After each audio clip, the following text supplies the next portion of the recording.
praise to the Most High, and blessing us to be able to come again, speak with everybody today. That's pretty good. All praise due to the Most High. There's only God. What's the business? From me and strictly the Old Testament today. For none here but the Most High. Yes. So, Strictly the Old Testament on this one in particular establishes salvation so that everybody knows for everybody instead of just Israel only.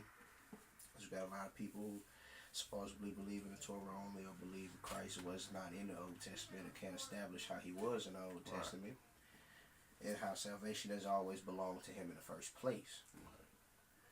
So we're going to establish the salvation that did start with Israel, and it is going to end with Israel, just to Israel first and everybody else who seeketh the same God that has salvation in his arms. So without further ado, we're going to go to Genesis 49 verse 18.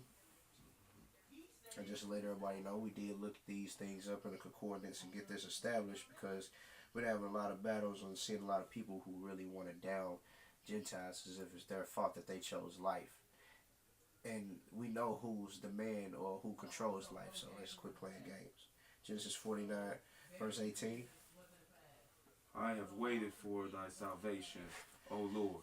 Now, this is speaking of the people of Israel, because it started with them. Anybody who starts reading the beginning of that chapter, like I said, it does begin with Israel. Let's go to Exodus 14, verse 13. We're going to try to wrap it up for time's sake. Not take up too much of everybody's time, but fill your cup up as fast as possible as you need so you get back out there to the battle. Satan trying to sift us all like wheat and have us divided any way he can, and we fail to see that because of the flesh. But we're going to also see that the Old Testament is breaking down more than the flesh. Exodus 14 verse 13 says, And Moses said unto the people, Fear ye not, and stand still, and see the salvation of the Lord, which he will show to you today. For the Egyptians whom you have seen today, ye shall see them again no more. Which is why a lot of people in Egypt are trying to discover artifacts and things of Egypt, I guess, to test the Lord to see if he is lying or not playing. And they still fail to this day, trying to even still pay homage or respect to Egypt. Let's go to another witness in 1 Chronicles 16:23.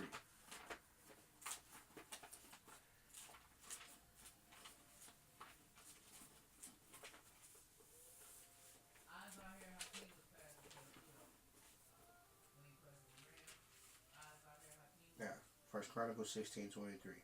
You got it. Sing unto the Lord, all the earth. Show forth from day to day his salvation.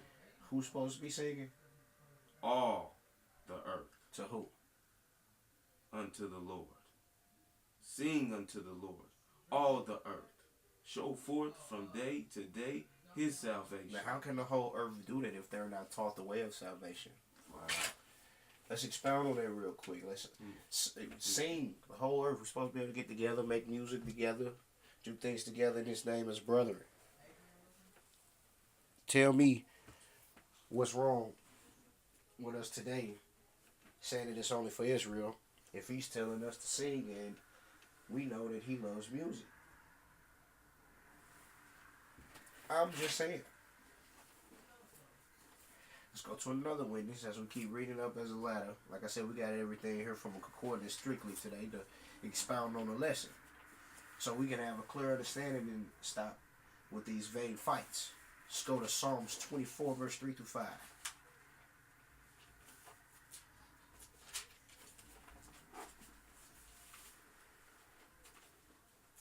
It says, Who shall ascend into the hill of the Lord? Or who shall stand in his holy place? He that hath hands and a pure heart, not Israel only, but he that hath clean hands and a pure heart, who have not lifted up his soul unto vanity, like I was just stressing, nor sworn deceitfully. He shall receive the blessing from the Lord, and the righteous from the God of his salvation. This does not limit Israel. If so, please show me where I'm seeing it verbatim, because I'm reading, it's he that have clean hands and a pure heart, and he is mankind. Mm-hmm. Let's go to another witness in chapter 37, verse 39.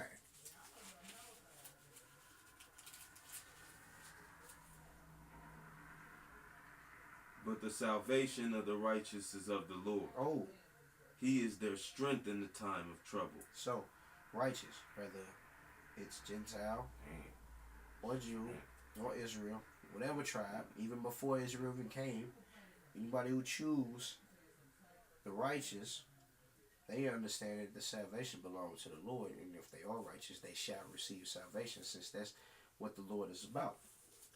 We could expound on another witness and go to chapter 40, verse 16.